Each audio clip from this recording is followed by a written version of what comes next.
पूरे देश में आज रात 12 बजे से संपूर्ण देश में संपूर्ण लॉकडाउन होने जा रहा है। तो सुना आपने प्रधानमंत्री नरेंद्र मोदी को, उन्होंने कहा है आज रात 12 बजे से पूरे देश में संपूर्ण लॉकडाउन। हालात ये हैं कि देश में कई जगह सड़कों पर बिहार के मजदूरों को भूखे प्यासे पैदल जाते हुए देखा जा सकता है। जान हथेली पे देख के जा रहे हैं, न पहनने को, न खाने को, न कुछ। कैसे मर जाऊं, क्या रहूं, क्या खाऊं, कोई सुविधा नहीं तो क्या करूं। तो हम लोग नहीं जाएंगे तो यहाँ मर जाएंगे भूखा प्यासा।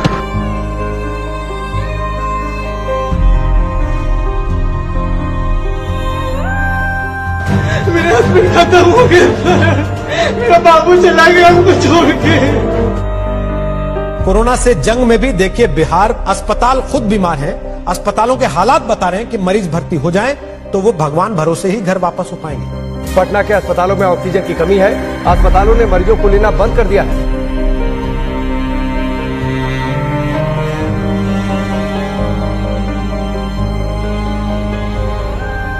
समझ लो ऐसी यादें हैं कि मरते दम तक नहीं भूल पाएंगे। कोविड विश्वव्यापी समस्या थी, संकट आया, सबको कष्ट हुआ, लॉकडाउन हुआ, त्राही त्राही मची। लेकिन पूरे देश में जो दुर्दशा बिहार के लोगों की हुई, लोगों ने बिहार के लोगों को घरों से निकाल दिया।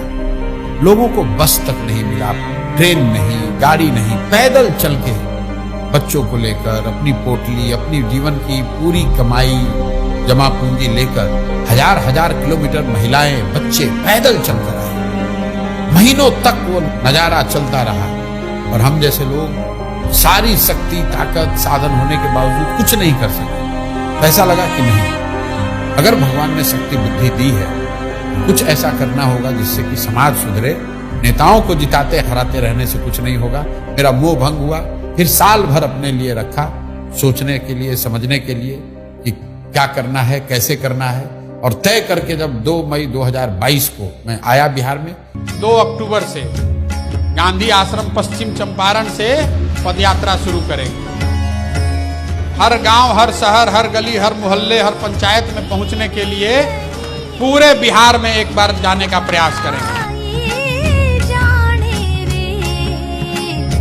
जन सुराज क्या है? ये समाज की मदद से एक नई राजनीतिक व्यवस्था बनाने का प्रयास है। लहरा दो,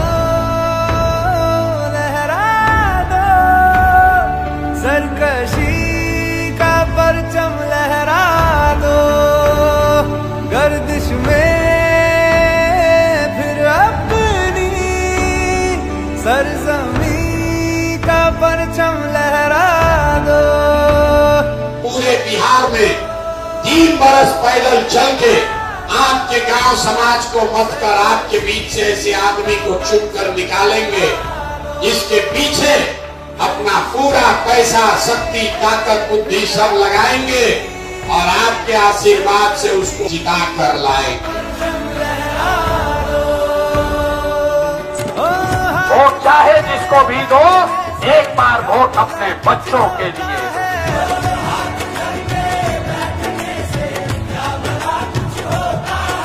वोट देते समय स्वार्थी बनिए, अपना और अपने बच्चों का हित देखिए।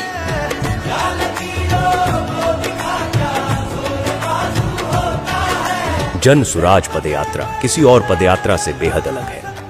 इसका लक्ष्य सुर्खियां बटोरना नहीं, लोगों के बीच जाना था।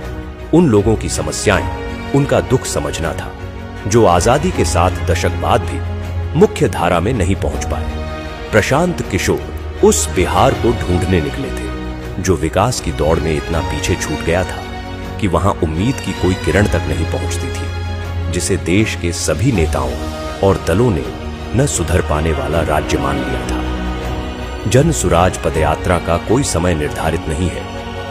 जब तक एक पंचायत की सभी समस्याओं का पता न चले, अलग अलग समाज और वर्गों के लोगों की मुश्किलों का पता न चले, तब तक प्रशांत किशोर उसी पंचायत में रहते।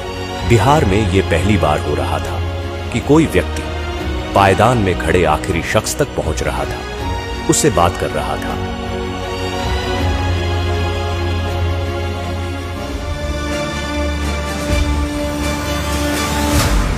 रात में पदयात्रा जहां खत्म होती, वहीं कैंप लगाया जाता। इस कैंप में प्रशांत किशोर 200 से 250 पदयात्रियों के साथ रुकते। न सोने की सही जगह थी, न पीने का साफ पानी। कैंप में सुविधाओं का अभाव था, लेकिन बिहार में बदलाव लाने के हौसले के आगे ये तकलीफें असर नहीं करती थी। सुबह होते ही कैंप में गांव वालों का आना शुरू हो जाता। प्रशांत किशोर उनसे मिलते और उनकी समस्याओं पर बात करते। लोगों को यकीन था कि कोई सुने न सुने प्रशांत किशोर उनकी आवाज सुनेंगे और उनका दुख दूर करेंगे।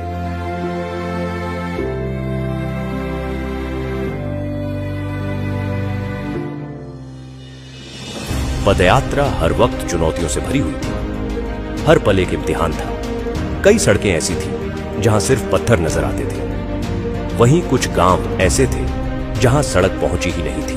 कभी इतनी बारिश होती कि घुटने तक कीचड़ भर जाता, तो कभी इतनी तेज धूप होती कि 2 कदम चलना भी एक चुनौती बन जाता। लेकिन इन सब के बावजूद प्रशांत किशोर चलते रहे। तेज धूप, कड़ाके की ठंड या मूसलाधार बारिश, हालात कोई हो, प्रशांत किशोर का मनोबल नहीं तोड़ सका। हर दिन प्रशांत किशोर 20 से 25 किलोमीटर पैदल चलते, लोगों से मिलते, छोटे छोटे समूहों में लोगों से बात करते। जो पदयात्रा महज कुछ लोगों के साथ शुरू हुई थी, अब उसमें लोग दूर दूर से आकर जुड़ने लगे। प्रशांत की आवाज पूरे बिहार में गूंजने लगी। वो जहां जाते, लोग उनकी बात सुनने के लिए इकट्ठा हो जाते।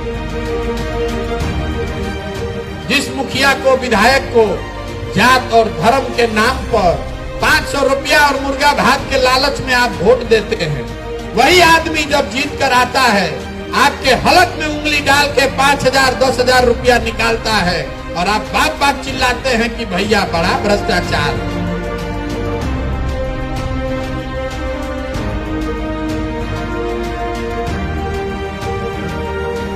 लेकिन इसी बीच कुछ ऐसा हुआ जिसने सबकी सांसें अधर में लटका दी। लगातार खराब रास्तों पर रोजाना 20 से 25 किलोमीटर चलने की वजह से प्रशांत किशोर की कुछ मांसपेशियां फट गईं। वो चलने फिरने में असमर्थ हो गए। डॉक्टर ने उन्हें कुछ हफ्ते आराम करने की सलाह दी।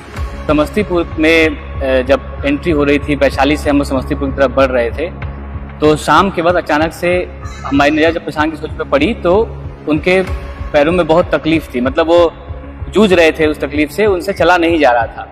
और चूंकि वो बहुत संकल्पित थे और जैसा कि सबको पता है वो बहुत जिद्दी आदमी है, 5-6 किलोमीटर का डिस्टेंस अभी और रह गया था। बावजूद इसके कई लोगों ने आके बताया, हम लोगों ने कहा कि भाई आपसे नहीं चला जा रहा है तो आप किसी गाड़ी पे बैठ जाइए, वहां से हम लोग चलते हैं।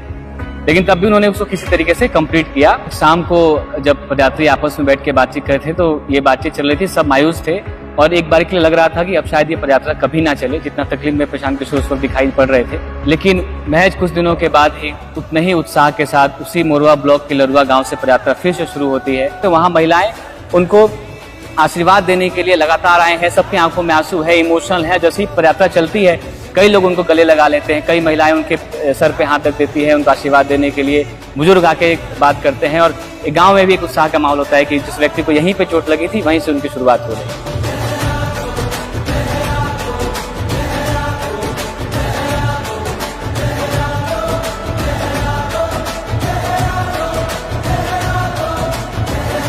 कई लोग हमको कहते हैं भैया बड़ा कठिन काम ले लिए। मेरे घर वाले, मेरे दोस्त, मित्र, जानने वाले, सहयोगी सब यही कहते हैं ये तो बहुत कठिन काम आपने ले लिया है। मैं कहता हूं भाई कठिन है इसलिए मुझे करना है, कोई दूसरा नहीं हिम्मत करेगा इसलिए मुझे करना है।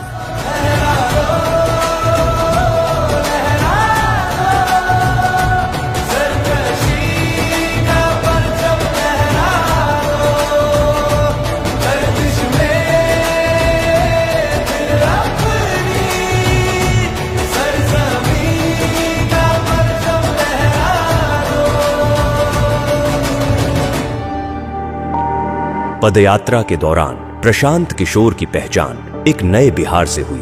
वो बिहार जो आंकड़ों से कहीं ज्यादा गरीब है। बिहार जितना आंकड़ों में गरीब दिखता है और जब आप उसको इन पर्सन फील करते हो तो दोनों में जमीन आसमान का फर्क है। क्या वो इन पर्सन और भी ज्यादा बहुत भयानक दिखता है।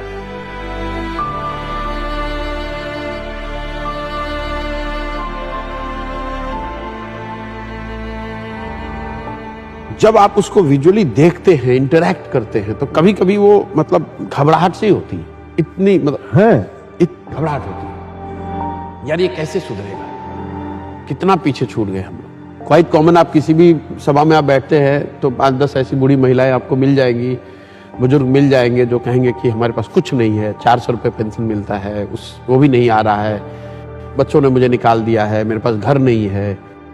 वो घबराहट होती है मुझे, घंटों में सोचता हूं कि यार कैसे वो मैनेज कैसे करते हैं 400 रुपये में।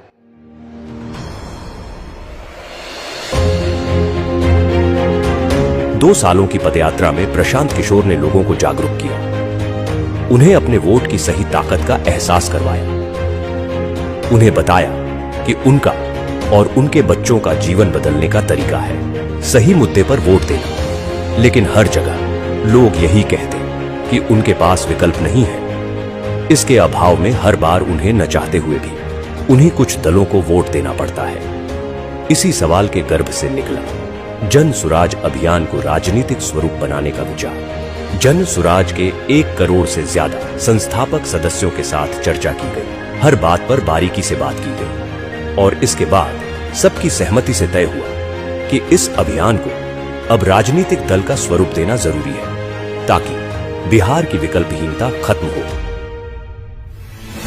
25 में बिहार में नई व्यवस्था बननी है।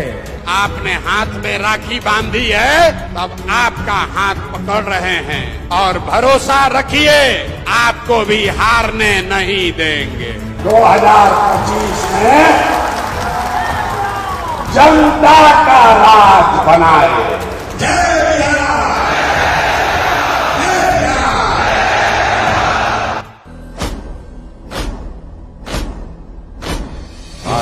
है प्रचंड बोल मस्तकों के झुंड, आज जंग की घड़ी की तुम हार दो।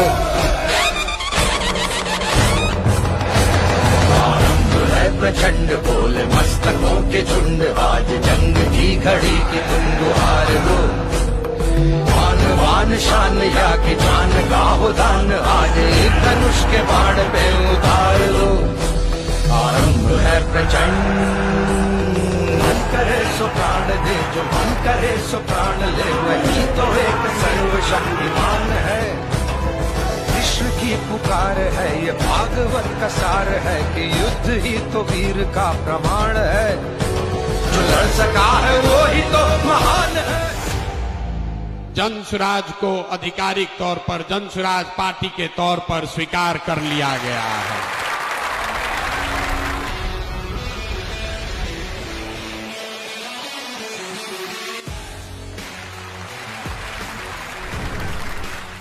जन सुराज बिहार के युवाओं की जिद है कि जिस बिहार को इस देश के बड़े बड़े दल और नेताओं ने न सुधर पाने वाला राज्य, जातियों में बटा हुआ राज्य मानकर इसके हाल पर छोड़ दिया है, उसको सुधारने का जिम्मा यहाँ के युवाओं ने उठाया है। ये हमारी जिद है। जन सुराज बिहार के युवाओं का संकल्प है कि अगले 10 बरस में देश का सबसे गरीब और पिछड़ा राज्य बिहार, इसको देश के 10 सबसे अग्रणी राज्यों में शामिल कराकर ही दम लिया जाएगा। तो जन सुराज जिद है युवाओं का, जन सुराज हमारा संकल्प है, जन सुराज एक नई व्यवस्था है, लेकिन सबसे बढ़कर ये जन सुराज का सपना है।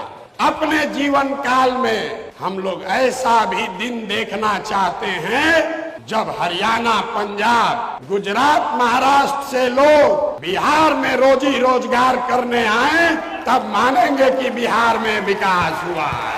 होना चाहिए कि नहीं होना चाहिए? होना चाहिए कि नहीं होना चाहिए?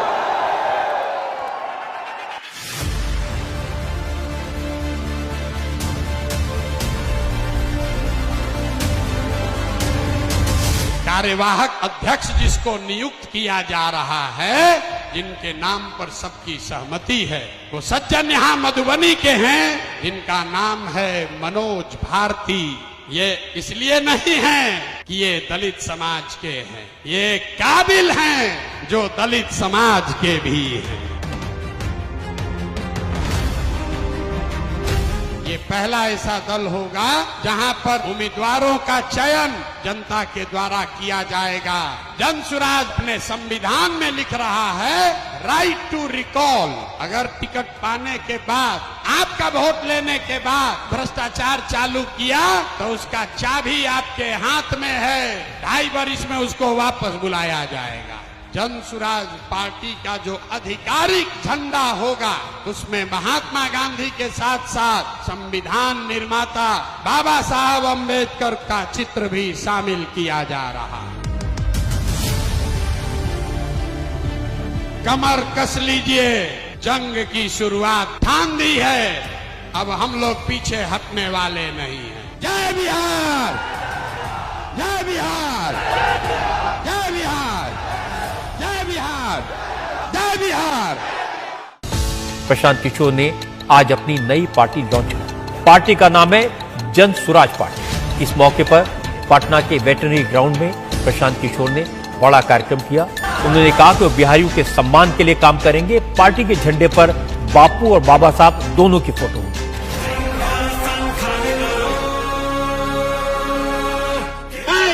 यात्रा पर निकलूंगा और आपके घर, आपके गांव आऊंगा, ये हमको रोक नहीं सकते हैं।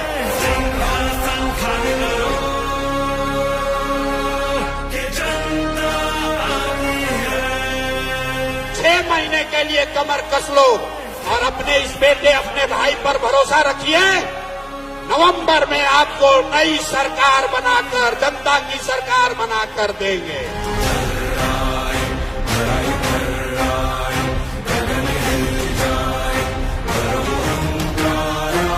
आप हमारे साथ आइए, हमारे साथ आइए और पूरे देश के राजनीति का निडिल घुमाकर अगर बिहार के ओर न कर दिए तो आपका बेटा नहीं।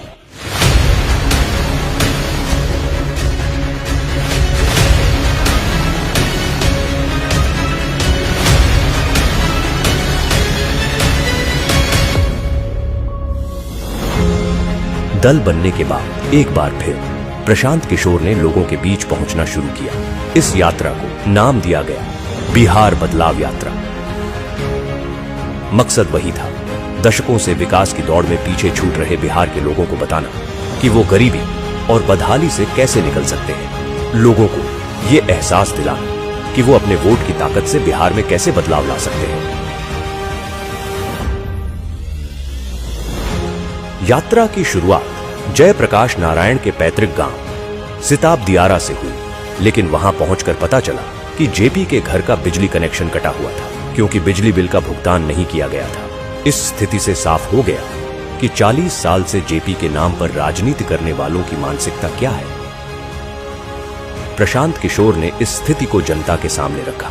भाई बताइए, जेपी के घर में भारत रत्न आपने दे दिया, आप जेपी की महिमा मंडन कर रहे हैं, नाम पर कुर्सी पर बैठे हुए हैं और उनके घर में बिजली नहीं है, अंधेरा रहता है। इससे ज्यादा दुर्भाग्य की बात क्या हो सकती है। नतीजा यह हुआ कि जेपी के घर की बिजली बहाल हुई। इस तरह बिहार को बदलने की यात्रा की शुरुआत जेपी के घर की स्थिति बदलकर हुई। 1 साल से कटी हुई है डिस्कनेक्ट में। आज प्रशांत साहब आए हुए हैं तो बिजली चालू हो गई यहाँ पे। बिहार बदलाव यात्रा ने इस बात को साफ कर दिया कि प्रशांत किशोर ने लोगों के मन में उम्मीद भर दी है। वो जहां जाते हजारों की भीड़ उनके स्वागत में खड़ी रहती। लोग दूर दूर से प्रशांत किशोर को सुनने आ रहे थे। वोट बिहार का तो फैक्ट्री कहाँ लगना चाहिए, बिहार में कि गुजरात में? सबको बोलना है, वोट बिहार का तो फैक्ट्री कहाँ लगना चाहिए, बिहार में कि गुजरात में? बिहार में कि गुजरात में?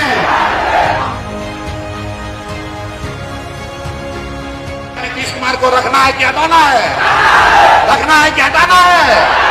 रखना है कि हटाना है? हाथ उठाकर बोलिए, रखना है कि हटाना है? सभाओं में जन सुराजियों की ऐसी भीड़ उमड़ती कि लोग देखकर दंग रह जाते। सबके मन में सिर्फ एक ही उम्मीद कि प्रशांत किशोर बिहार में बदलाव लाएंगे। बिहार में बदलाव होना चाहिए कि नहीं होना चाहिए? होना चाहिए। अभी होना चाहिए कि 5 वर्ष के बाद? अभी कि 5 वर्ष के बाद? सब लोग तैयार है? अगर सब तैयार है तो हमसे गारंटी ले लीजिए, छठ के बाद किसी का बच्चा बिहार से बाहर पढ़ने के लिए और रोजगार के लिए नहीं जाएगा।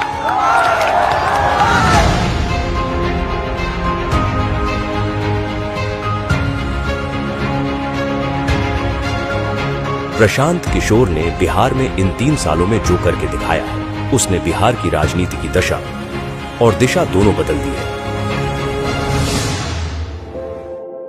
प्रशांत जी को देखता हूँ आजकल घूम रहे हैं पूरा बिहार, गांव-गांव जा रहे हैं, बहुत परिश्रम कर रहे हैं। उनकी बातें तो बड़ी इंटरेस्टिंग और बड़ी फैक्ट वाली बातें करते हैं वो। प्रशांत किशोर जो है, इसमें कोई डाउट नहीं है कि एक शक्ति के रूप में एक ऑल्टरनेटिव पॉलिटिकल पार्टी के रूप में अपने को एस्टैब्लिश नहीं किया हो। मैं प्रशांत किशोर जी को फॉलो कर रहा हूँ क्योंकि उनकी बातें कनेक्ट करती हैं मेरे से। वो तथ्य रखते हैं सामने और सार्थक बातें करती हैं, पॉजिटिव बातें करते हैं। कास्ट या रिलीजन और इन सब से उठ के बहुत ही प्रैक्टिकल बातें। बिहार में प्रशांत काम कर रहा है, मुझे उनसे बड़ी आशा है। मुझे उनमें बड़ा तेजस्वी युवक दिखाई देता है जो बिहार का दर्द जी रहा है। 3 साल से गांव-गांव रोड वो घूम रहे हैं, लोगों के बीच में जा रहे हैं। ये इस चीज को मैं दाद देता हूँ, सलाम करता हूँ इस भावना। प्रशांत किशोर जी को जब मैंने अभी देखा लास्ट सम 2-3 इयर्स से बिहार के लिए बात करना, तो लगा कि नहीं, ये एक परिवर्तन करने की समय है और इस परिवर्तन के क्षण में मैं अगर उनकी ताकत नहीं बनूं पीछे से, तो फिर मैंने क्या किया? फिर मैं समझती हूँ कि ये भी एक मोमेंट है कि बिहार की जो परिवर्तन की बात है, सपोर्ट करने की जरूरत है उनको। भारत की जो राजनीति उसमें प्रशांत किशोर जैसे लोगों का बोलबाला होना ही चाहिए। प्रशांत किशोर तो बहुत बढ़िया आदमी, राजनीतिक सूझबूझ तो उनके अंदर खसक है। अब तो हवाएं ही करेंगी रोशनी का फैसला, जिस दिए में जान होगी वो दिया रह जाएगा।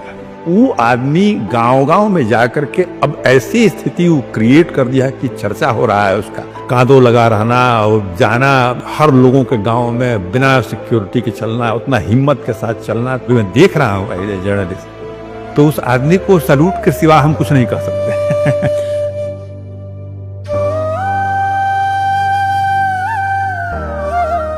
जीवन में मेरे पास जो कुछ भी है वो सब कुछ मैंने इसमें दाव पर लगाया है, अपना सब कुछ झोंका है इस पर, और ये तय करके आए हैं कि चाहे जो भी करना पड़े, किए बगैर मानूंगा नहीं।